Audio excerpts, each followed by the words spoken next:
ಸಬಲೀಕರಣದ ಇಲಾಖೆಯ ವತಿಯಿಂದ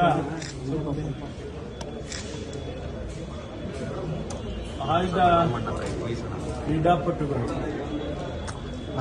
ಸೈಕ್ಲಿಂಗ್ ಮಾಡೋದಕ್ಕೆ ಆಯ್ಕೆ ಮಾಡಿರ್ತಕ್ಕಂಥ ಕ್ರೀಡಾಪಟುಗಳಿಗೆ, ವಿಶೇಷವಾಗಿ ಪರಿಶಿಷ್ಟ ಜಾತಿ ಜನಾಂಗದ ವಿದ್ಯಾರ್ಥಿಗಳಿಗೆ, ಕ್ರೀಡಾಪಟುಗಳಿಗೆ 35 ಜನರಿಗೆ ಇವತ್ತು ಅವರ ಕಾಂಪಿಟಿಷನ್ಗೆ ಹೋಗೋದಕ್ಕೆ, ಪ್ರಾಕ್ಟೀಸ್ ಮಾಡೋದಕ್ಕೆ ಅಂತಾರಾಷ್ಟ್ರೀಯ ಮಟ್ಟದ ಸೈಕಲ್ಗಳನ್ನು ಇವತ್ತು ನಾವು ವಿತರಣೆ ಮಾಡಿದ್ದೇವೆ. ಸುಮಾರು 35 ಕ್ರೀಡಾಪಟುಗಳಲ್ಲಿ 21 ಜನರಿಗೆ ಕಾಂಪಿಟಿಷನ್ ಹೋಗೋದಕ್ಕೆ ಮತ್ತು 15 ಜನರಿಗೆ ಪ್ರಾಕ್ಟೀಸ್ ಮಾಡೋದಕ್ಕೆ ವಿಧ ವಿಧವಾದಂಥ ಸೈಕಲ್ಗಳನ್ನು ಆಯ್ಕೆ ಮಾಡಿ ಕೊಟ್ಟಿದ್ದೇವೆ.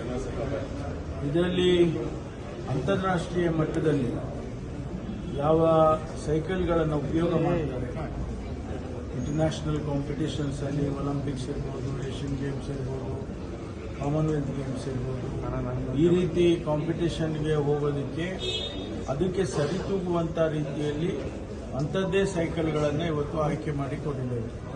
ಒಂದು ಸೈಕಲ್ಗೆ ಸುಮಾರು ಹೆಚ್ಚಂದರೆ 14 ಲಕ್ಷ ರೂಪಾಯಿ ಆಗ್ತಕ್ಕಂಥ ಸೈಕಲ್ಗಳನ್ನು ಒಬ್ಬ ಕ್ರೀಡಾಪಟುಗೆ ಕೊಟ್ಟಿರ್ತಕ್ಕಂಥದ್ದು.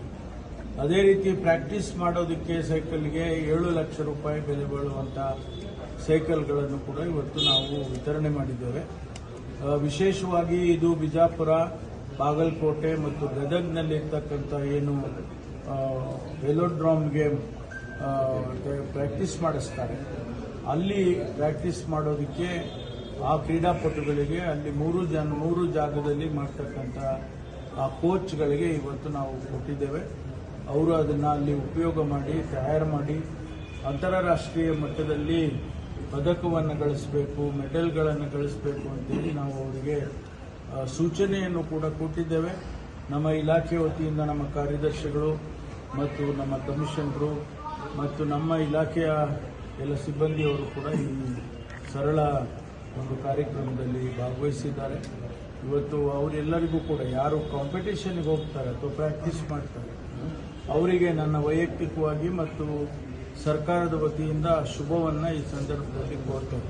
ಸರ್, ಈಗ ಬರ ಅಧ್ಯಯನ ಕುರಿತಂತೆ ಪತ್ರ ಬರೆದವರು ಅದು ವಿಪಕ್ಷಗಳ ತೀರ್ಪಿಗೆ ಗುರಿಯಾಗಿರುವಂಥದ್ದು. ಮೊದಲು ಪರಿಹಾರ ಘೋಷಣೆ ಮಾಡಿ, ಪರಿಹಾರ ಇಲ್ಲಿ ಘೋಷಣೆ ಮಾಡಿದೇನೆ ಬರ ಪರಿಹಾರ ಕಂಡ ವ್ಯವಸ್ಥೆ ಅಂತ ಎಷ್ಟು ಮಟ್ಟಿಗೆ ಹೇಳ್ತೀರಂತ. ನೋಡಿ, ನಾವು ಕೇಳ್ತಾ ಇರೋದು ಇವತ್ತು ಕುಡಿಯೋ ನೀರಿಗೆ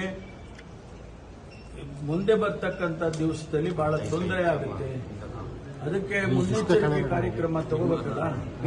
ಅದಕ್ಕೆ ನಾವು ಮಾಡಿಲ್ಲ ಸರಿ. ಅದಕ್ಕೆ ನಾವು ಅಡ್ವಾನ್ಸ್ ಆಗಿ NDRF ನಲ್ಲಿ ಅಡ್ವಾನ್ಸ್ ಆಗಿ ಹಿಂದೆ ಎಲ್ಲ ಅಡ್ವಾನ್ಸ್ ಆಗಿ ಕೊಟ್ಟಿದ್ದಾರೆ. ನಮಗೆ ಬರಬೇಕಾದಂಥ ಹಣದಲ್ಲಿ ಒಂದಿಷ್ಟು ಹಣವನ್ನು ನಾವು ಮುಂಗಡವಾಗಿ ಕೊಡಿ ಅಂತೇಳಿ ಕೇಳಿ ಹಿಂದೆ ಎಲ್ಲ ಅನೇಕ ಸಂದರ್ಭದಲ್ಲಿ ನಾವು ಕೇಂದ್ರಕ್ಕೆ ಬೇಡಿಕೆ ಕೊಟ್ಟಿದ್ದೇವೆ. ಅದೇ ರೀತಿ ನಾವು ಮುಖ್ಯಮಂತ್ರಿಗಳು ಕೊಟ್ಟಿದ್ದಾರೆ. ನಾನು ಕೂಡ ಪತ್ರವನ್ನು ಬರೆದಿದ್ದೇನೆ ಪ್ರಧಾನಮಂತ್ರಿಗಳಿಗೆ. ಹಾಗಾಗಿ ಇವತ್ತು ನಾವು ಕೇಳ್ತಾ ಇರ್ತಕ್ಕಂಥದ್ದು ಒಂದು ಸ್ಪೆಷಲ್ ಗ್ರಾಂಟ್ ಕೊಡಿ ಅಂತ, ಆಮೇಲೆ ನಾವು ವರದಿಯನ್ನು ಸಲ್ಲಿಸ್ತೇವೆ. ಮುಖ್ಯಮಂತ್ರಿಗಳು, ನಾನು ಮತ್ತು ನಾವು ಸಚಿವರುಗಳು ಹೋಗಿ ಅವರಿಗೆ ಬೇಡಿಕೆ ಕೊಡ್ತೇವೆ. ಅದಕ್ಕೆ ಮೊದಲು ನಮಗೆ ಒಂದಿಷ್ಟು NDRF ನಲ್ಲಿ ಕೊಡಿ ಅಂತ ಹೇಳಿ ಹೇಳಿದ್ದೇವೆ. ತಪ್ಪೇನಿಲ್ಲ, ಅವ್ರು ಕೊಡೋದು ಬಿಡೋದು. ಅಲ್ಲ, ಈಗ ನಾವು ಟೀಮ್ಗಳನ್ನೆಲ್ಲ ಈಗಾಗಲೇ ಜಿಲ್ಲಾಧಿಕಾರಿಗಳಿಗೆ 1 ವಾರದೊಳಗಾಗಿ ವರದಿಯನ್ನು ಸಲ್ಲಿಸಿ ಕುಡಿಯೋ ನೀರಿನ ಪರಿಸ್ಥಿತಿ ಮತ್ತು ಮುಂದೆ ಬರದ ಪರಿಸ್ಥಿತಿ ಹೇಗಾಗ್ಬೋದು, ಜೊತೆಗೆ ಈ ರಿಸರ್ವಾಯರ್ಸ್ ಅಲ್ಲಿ ಎಷ್ಟು ನೀರಿದೆ, ನೀರು ಒಳಹರು ಬರ್ತಾ ಇದೆಯಾ ಏನು, ಇದನ್ನೆಲ್ಲ ವರದಿಯನ್ನು 1 ವಾರದೊಳಗಾಗಿ ಸಲ್ಲಿಸಿ ಅಂತ ಹೇಳಿ ಮುಖ್ಯಮಂತ್ರಿಗಳು, ನಾನು ಜಿಲ್ಲಾಧಿಕಾರಿಗಳಿಗೆ ತಿಳಿಸಿದ್ದೇವೆ. ಆ ವರದಿ ಬಂದ ತಕ್ಷಣ ಕೇಂದ್ರದ ಏನು ಪ್ಯಾರಾಮೀಟರ್ಸ್ಗಳಿದೆ ಅದನ್ನ ಆಧಾರದ ಮೇಲೆ, ಅಂದ್ರೆ ಮಳೆ ಎಷ್ಟಿರಬೇಕು, ಮಳೆ ಬರದೇ ಇದ್ರೆ ಎಷ್ಟು ಪ್ರಮಾಣ ಇರಬೇಕು ಮತ್ತು ಮಾಯಿಶ್ಚರ್ ಎಷ್ಟಿರಬೇಕು ಮತ್ತು ಅಲ್ಲಿನ ಮುಂದೆ ಬರ್ತಕ್ಕಂಥದ್ರಲ್ಲಿ ವರದಿ ರಿಪೋರ್ಟ್ಗಳು ಏನು ವೆದರ್ ರಿಪೋರ್ಟ್ಸ್ ಇದೆ ಅದು, ಈ ರೀತಿ ಅನೇಕ ಪ್ಯಾರಾಮೀಟರ್ಸ್ ಕೇಂದ್ರ ಸರ್ಕಾರ ಕೊಟ್ಟಿದೆ. ಅದರ ಆಧಾರದ ಮೇಲೆ ನಾವು ಡಿಕ್ಲೇರ್ ಮಾಡೋದಕ್ಕೆ ಮುಂದುವರಿತೇವೆ. ಸುಮ್ಮನೆ ಡಿಕ್ಲೇರ್ ಮಾಡೋದಕ್ಕೆ ಆಗೋದಿಲ್ಲ. ಅದು ಕೇಂದ್ರ ಸರ್ಕಾರದಲ್ಲಿ ಒಂದಿಷ್ಟು ಪ್ಯಾರಾಮೀಟರ್ಸ್ಗಳಿದ್ದಾವೆ. ಅದರ ಆಧಾರದ ಮೇಲೆ ನಾವು ಒಂದು ಜಿಲ್ಲೆ ಅಥವಾ ಒಂದು ತಾಲೂಕನ್ನು ಬರಪೀಡಿತ ಪ್ರದೇಶ ಅಂತ ಘೋಷಣೆ ಮಾಡ್ತೀವಿ. ಚಿನ್ನಸ್ವಾಮಿ ಸ್ಟೇಡಿಯಂ ಕಾಲ್ಬಿಡಿತ ಪ್ರಕರಣದಲ್ಲಿ ಸರ್ ಅಧಿಕಾರಿಗಳು ತಪ್ಪು ಮಾಡಿದ್ದಾರೆ ಅಂತ ಹೇಳಿನೇನೆ ಅವರಿಗೆಲ್ಲ ಸಸ್ಪೆಂಡ್ ಮಾಡಿದ್ದು. ಈಗ ಆ ತಪ್ಪಿನ ಪ್ರಮಾಣ ಮತ್ತೊಂದು ಎಲ್ಲವನ್ನು ಕೂಡ ವಿಶ್ಲೇಷಣೆ ಮಾಡಿದ್ದಾರೆ. ಮಾಡಿ ಈಗ ಅದನ್ನ ಗಣನೆಗೆ ತೆಗೆದುಕೊಂಡು ಇವತ್ತು ಸರ್ಕಾರ ಅದನ್ನ ಅವರಿಗೆ ಖುಲಾಸೆ ಮಾಡಿದ್ದಾರೆ. ಸಾವುಗಳಿಗೆ ಯಾರು ಜವಾಬ್ದಾರಿ ಮಾಡ್ತಾರೆ? ಇಲ್ಲ, ಎಲ್ಲರೂ ಸೇರಿ ಆಗಿರೋದಲ್ಲ. ಇದೇನು ಇಂಥವ್ರು ಸ್ಪೆಸಿಫಿಕ್ ಆಗಿ ಇವರೇ ಮಾಡಿದ್ರು ಅಂತ ಹೇಳಕ್ ಬರೋದಿಲ್ಲ. ಸರ್, ಈಗ ಎರಡನೇ ಹಂತದ ಕ್ಯಾಬಿನೆಟ್ ಇಲ್ಲ, ಈಗ ಅವ್ರಿಗೆ ಕರೆದಿದ್ರೆ ಅವ್ರು ಹೋಗ್ತಾರೆ. ಈಗ ನನ್ನನ್ನು ಕರೆದ್ರೆ ನಾನು ಹೋಗ್ತೀನಿ. ಕರೀದೆ ಹೆಂಗ್ ಹೋಗ್ತಾರೆ? ಕರೆದ್ರೆ ನಾನು ಹೋಗ್ತೀನಿ. ಬಿಡದಿ ಟೌನ್ಶಿಪ್ ವಿಚಾರದಲ್ಲಿ ಸರ್ ಈಗ ಮುಖ್ಯಮಂತ್ರಿಗಳು ಸುದ್ದಿಗೋಷ್ಠಿ ಮಾಡಿ ಮಾತಾಡಿದ್ರು. 2 ತಿಂಗಳ ಸಮಯ ತಗೊಂಡಿದ್ದಾರೆ, ವರದಿ ತಗೊಂಡಿದ್ದಾರೆ ಸಮಿತಿ ಮಾಡಿ, ಆಮೇಲೆ ಅವರು ತೀರ್ಮಾನ ಮಾಡ್ತಾರಂತೆ. ಎಲ್ಲ ಒಂದ್ ಕಡೆ ದೇವೇಗೌಡರು ಮಾತಾಡಿರೋದು, ದೇವೇಗೌಡರು ಮಧ್ಯಪ್ರವೇಶ ಮಾಡಿರೋದು ಹಿನ್ನಡೆ ಆಗ್ತಾ ಇದೆ ರಾಜ್ಯ ಸರ್ಕಾರಕ್ಕೆ. ನೋಡಿ, ಇದು ರೈತರಿಗೂ ಮತ್ತು ಸರ್ಕಾರಕ್ಕೂ ಬಿಟ್ಟಿರ್ತಕ್ಕಂಥ ವಿಚಾರ. ಬೇರೆಯವರು ಹೋಗಿ ರಾಜಕಾರಣ ಮಾಡೋದಿದೆಯಲ್ಲ, ಅದು ಆಗಬಾರ್ದು.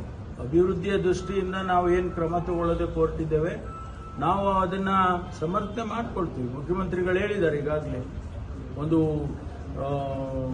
ಟೌನ್ಶಿಪ್ ಅನ್ನು ಮಾಡಬೇಕು, ಅದನ್ನು ಬಿಡದಿಯಲ್ಲಿ ಮಾಡಬೇಕು ಅಂತ. ಈಗಾಗಲೇ ಬಹಳ ದಿವಸದಿಂದ ಅದರ ಬಗ್ಗೆ ಚರ್ಚೆ ಆಗಿದೆ.